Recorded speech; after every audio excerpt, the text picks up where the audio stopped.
This video is brought to you by Grandeur Warranty, your #1 online source for factory-backed extended warranties in the country. We have a super fun list for you right now because we're counting down best bang for your buck trucks. That's right. There's too many trucks out there that are too pricey. So in this video, we're going to look at trucks that we think are not only priced right, but priced really well. And what we're mostly talking about are trucks that get you a lot of bang for your buck. So they're not necessarily super basic work trucks. Exactly. We're not talking about two-door, two-wheel drive, white, with steelies, although that's a cool truck, Yeah, too. for sure. But we want to actually, we all aspire to buy a pickup truck that does everything really well, right? Yeah, and there are 6 trucks that we're going to talk about on this list, plus a bonus. Exactly. And number 6, what are we starting out with? Let's start with a big one because we recently just owned it for about a year, actually 14 months. Number 6 on our list is the new 2025 Ford Ranger, specifically Raptor. Yeah, and like you said, this is a truck that we lived with. We owned it for quite a while, so we've had quite a bit of experience with this particular machine. And there's a few reasons that we like this as far as a bang for your buck argument. And it's worth explaining because the starting MSRP on this truck is a little over $57,000, which for a mid-sized truck at first doesn't really sound that affordable. Exactly, and you're probably already commenting about this right now.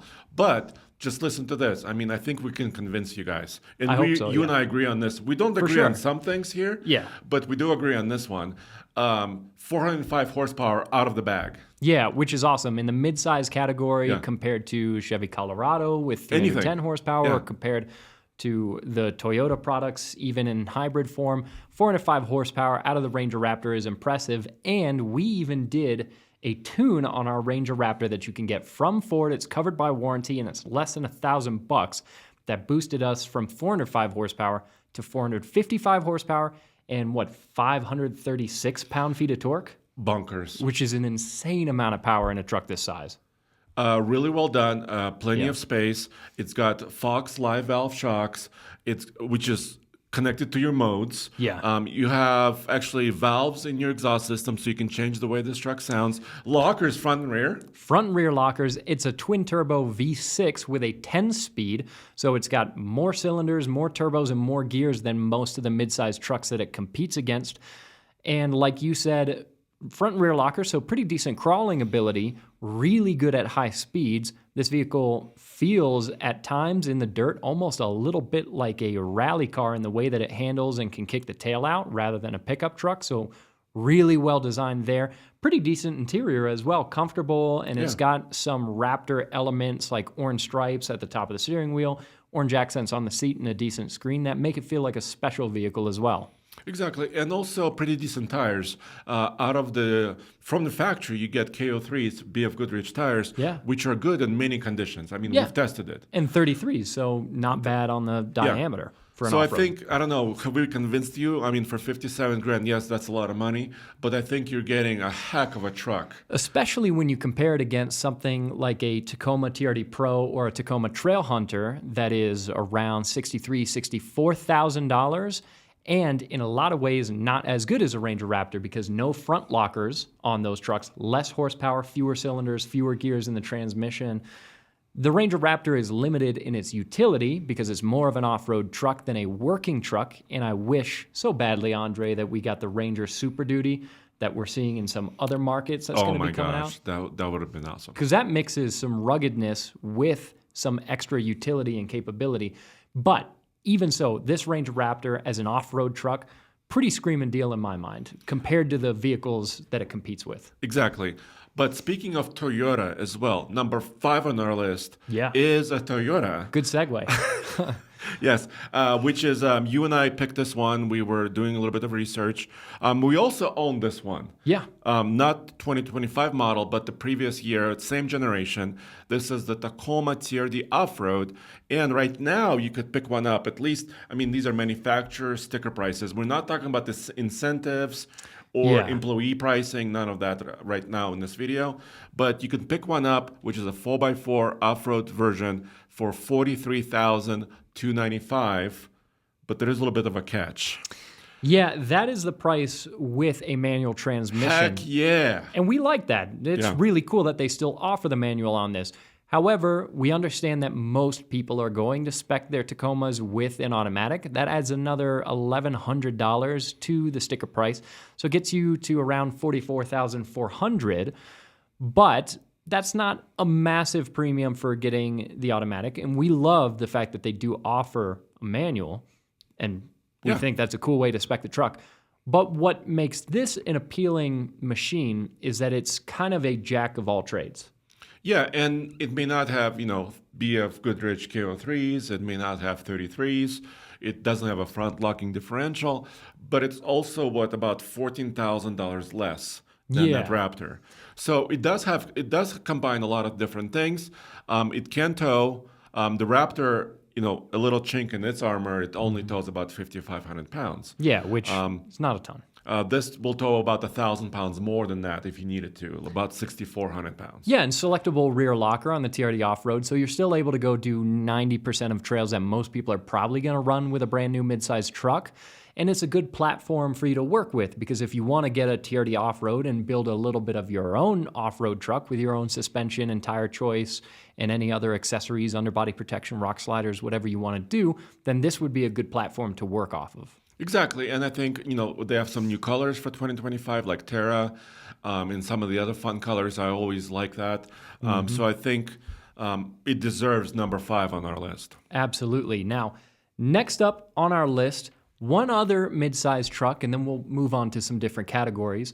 But another midsize truck that we like a lot is the Nissan Frontier. And one of my favorite things about this truck is for all of the people that have been upset that Toyota has gone to turbo 4-cylinders and even hybrid powertrains on the Tacoma, the Frontier is a bit of a old school breath of fresh air for those people that want a more traditional powertrain. So a naturally aspirated V6 with a 9-speed.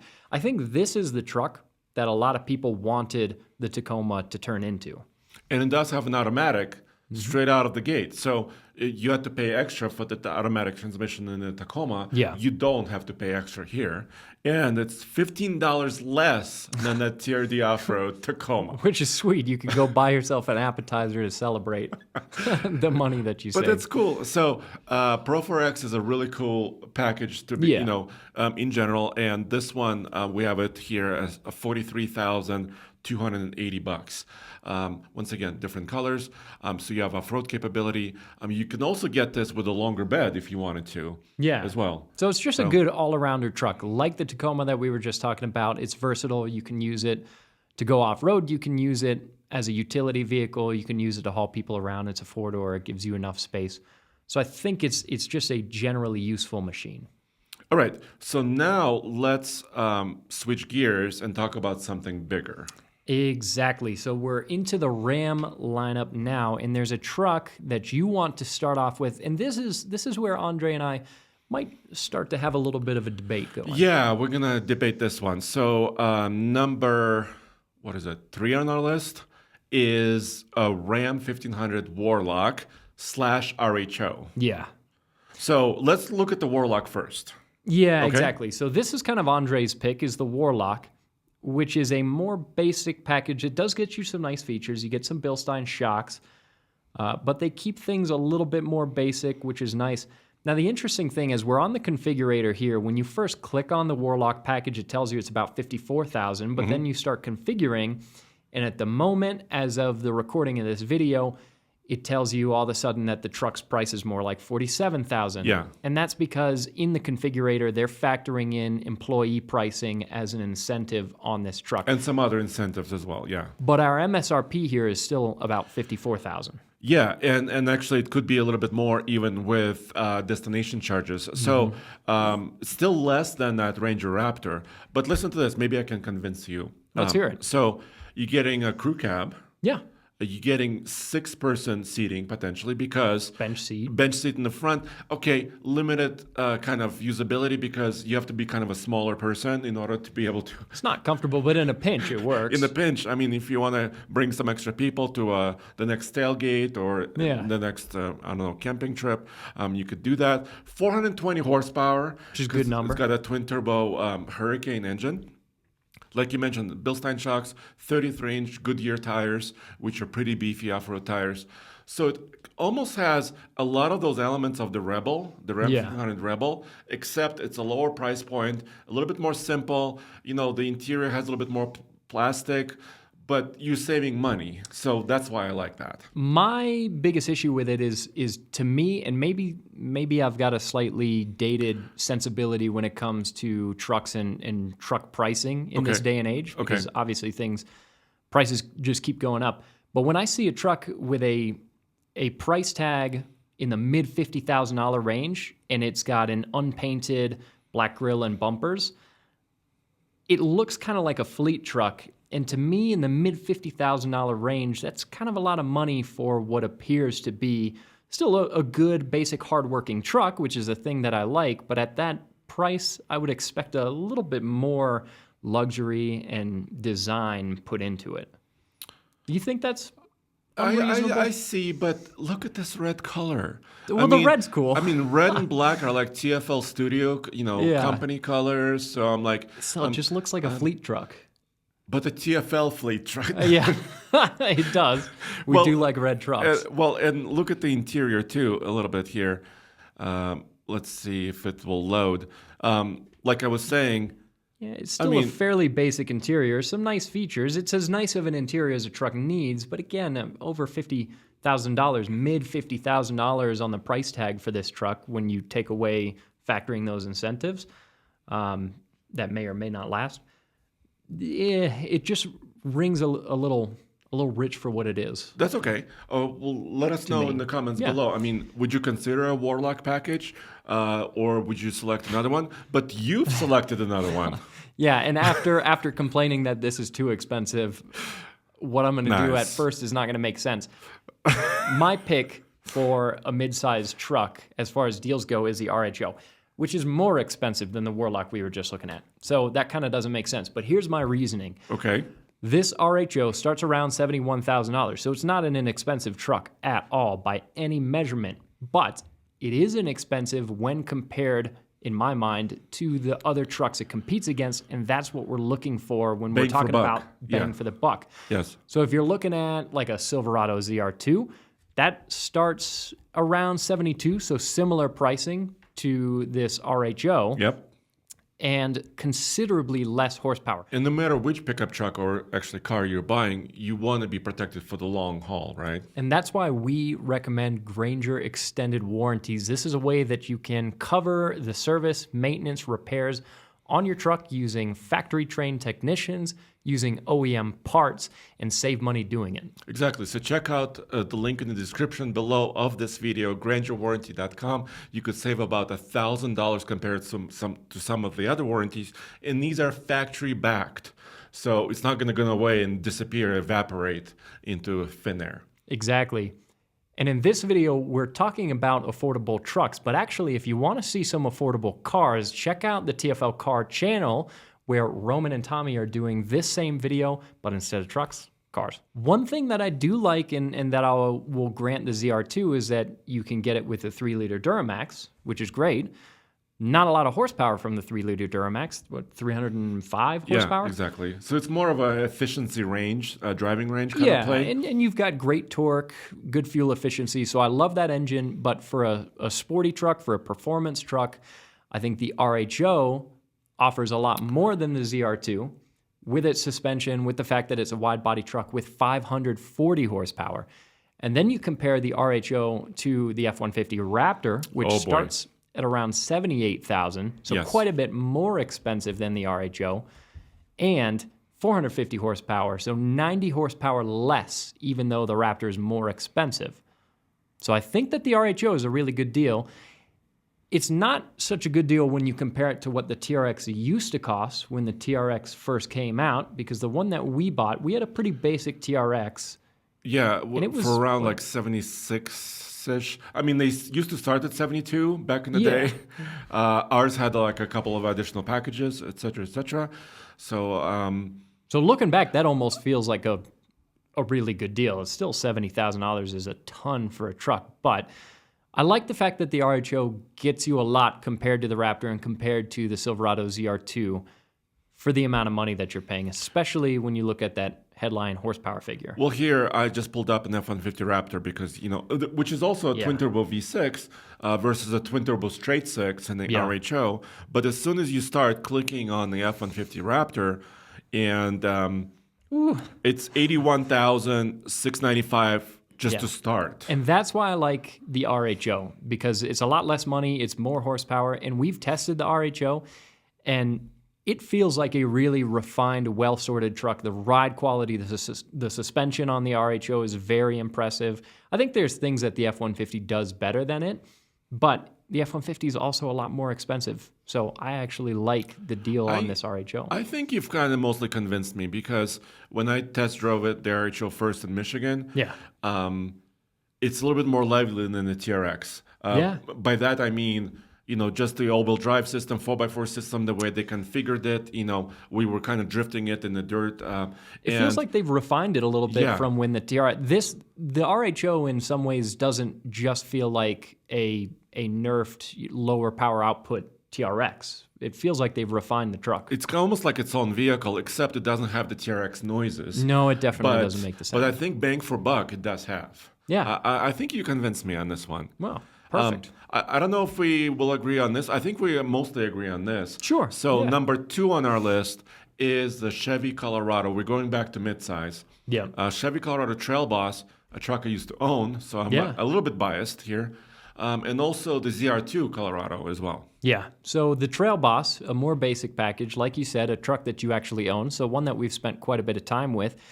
G80 rear locker, which is great. It's not as predictable as a selectable rear locker like what we were looking at with the TRD Off-Road Tacoma or the Frontier Pro 4X, but it still gets the job done.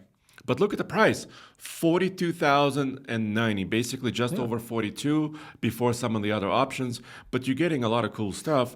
You're getting their turbocharged engine, which is more powerful than some others, 310 horsepower. Yeah, 430 pound-feet of torque in the higher output models. You're getting a slightly higher suspension rather than some others, and I would wager this is even a bit better clearance than the Tacoma TRD Off-Road, which is nice. You're getting decent tires. They're 32s, so maybe not too huge. But for 42 grand, you're also getting all-wheel drive capability in your transfer case, which is usually an item. For example, Tacoma doesn't even offer it, and some others charge extra for. So I think the Trail Boss is still one of the really great bang for buck trucks. I agree. If you want a more basic off-road spec of a truck, that is a really good option to go for.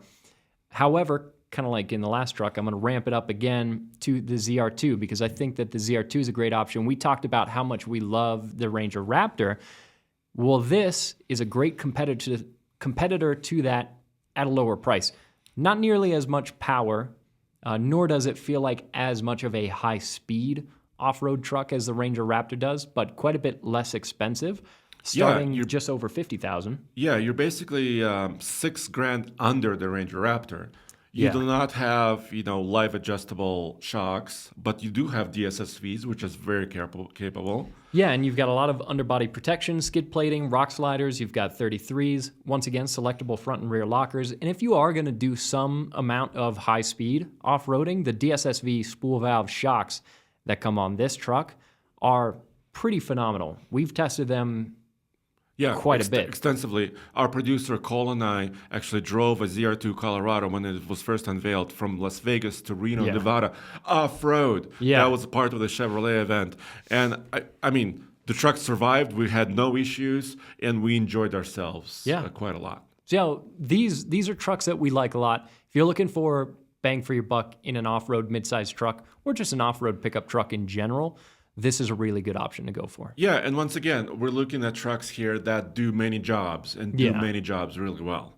So finally, here's a truck that we also currently own at the studios here. Our number one on our list is the 2025 Ford Maverick Hybrid all-wheel drive. And this is a truck that just makes a lot of sense. It's maybe not everyone's dream truck, one that they have as their screensaver or something, but it makes a lot of sense because great fuel economy. When you get the hybrid, we've seen well over 40 mpg depending 41 on your on driving one of our conditions. loops, 46 unverified on some other commuting loops. Yeah, so great fuel economy. And now that you can get all-wheel drive with the hybrid powertrain, that adds just a level of versatility that we love. Being up here in the mountains, we want all-wheel drive. It is $2,200 to add all-wheel drive to the hybrid powertrain, so it brings up the price a bit. And these trucks start at $28,000, which in this day and age is not too bad. But when the truck first came out, it was under 20 grand. So we're as almost $10,000 base MSRP we're more getting there, than it used to be. But yeah, it's a different time now. It is. It's a different world we're living in. Yeah, but like we're talking about, so for 2025, Ford improved it in several different ways. The hybrid now tows more than before, so you could pull up to 4,000 pounds. You and I recently did a video with that. Yeah, and it pulls that amount of weight convincingly. It doesn't really feel like you're stressing the truck that much by doing it. So exactly. So it's quite stable. So it's not like it's shaking and wobbling and swaying all the time. It's very confident, and also just. It does a lot of different things. Like, for example, Roman uses it as his commuter, and you and I can't even squeeze in there because he's always taking it, and taking it we barely away. get to drive it. But it's a generally useful truck. It's a big enough bed that you can put, most of whatever you want in there. In fact, when Roman pulled up this morning, he had a pressure washer in the back and a couple other things as well. Yeah. So it's got a usable bed. It's got a usable 5-seater, 4-door cab, so you can put people in there. You can put yourself and your partner and your dog in there. So for a more compact footprint truck, it's pretty useful. And I love the fact that because it's such a small footprint, even when we're here in Boulder or go downtown to Denver, easy thing to park. And like we 32 said, grand with all-wheel drive. Yeah. So we configured it. So that includes, of course, all-wheel drive, hybrid, destination charge. So after you do all those things, it's basically $32,060 based on their current sticker price. So it's just a truck that makes a lot of sense for most people's use case. As much as I think a lot of us want to have the big HD diesel. Yeah, and we don't have any diesels on our list. No, because they're all expensive. Yeah, and even if you're talking about bang for buck, but I think it crosses into a different area. I think a heavy-duty diesel, which some of us own, and we have one here at TFL Studios as well. It becomes a business tool. Yeah. And our semi-affordable Chevy heavy-duty trail bus Duramax, that was $73,000 after some discounts. It was like $77,500 before discounts. Yeah, and all the HDs are priced very competitive. They all start around $45,000, which doesn't sound too painful, but then you realize that $45,000 truck is a truck that most people aren't speccing because that's 2-wheel drive, gasser, single cab. Plenty of people go for the gas option, but once you make it a 4-wheel drive crew cab truck, then you're in the mid $50,000 range from any of the 3 brands. And if you spec a diesel, you're in the mid $60,000 range for genuinely just a very basic one. Base model 4-wheel drive 4-door truck with a diesel. That's mid-60s no matter what, unless you're going to a dealer that's offering a bunch of incentives and cash off. And if you need any conveniences, heated seat, forget about it. Then you're in the 70s. You have to add packages to it, and then you're in the 70s pretty quickly. Which is crazy. So that, to your point, is why we didn't include any HD trucks on this list. And we have a bonus really quick before we leave. Our bonus is a new company that vehicle doesn't exist yet, but I think they're really promising. Their bang for buck promise is Slate Auto. Yeah, and we're hoping that the prices on these stay pretty affordable, like what they're promising, because that's really the whole thing that the Slate is hanging its hat on, is that it's going to be affordable. Obviously, this is a truck that hasn't hit the market yet, so there's many question marks surrounding it. It's something that we, of course, haven't got to test. So I think it's a vehicle to look out for. It's definitely an exciting proposition of what they're trying to create, and one that we're looking forward to in a big way. We've got, among several, the company and yourself, 3 reservations? Well, I did 2 because, I don't know. Why not? It was $50 a reservation. One for you, one for the kids. Exactly. Well, I'm in the industry, so that's my way of showing support. Right. Because I've had reservations for canoe, I lost that. I had a reservation for many different vehicles that I lost my money on. So fingers crossed that this comes to fruition, because this could be a really cool concept, a very modular basic truck. Yeah. Well, let us know what you think about this list. And as always, we'll see you next time. Absolutely. At oldtfl.com.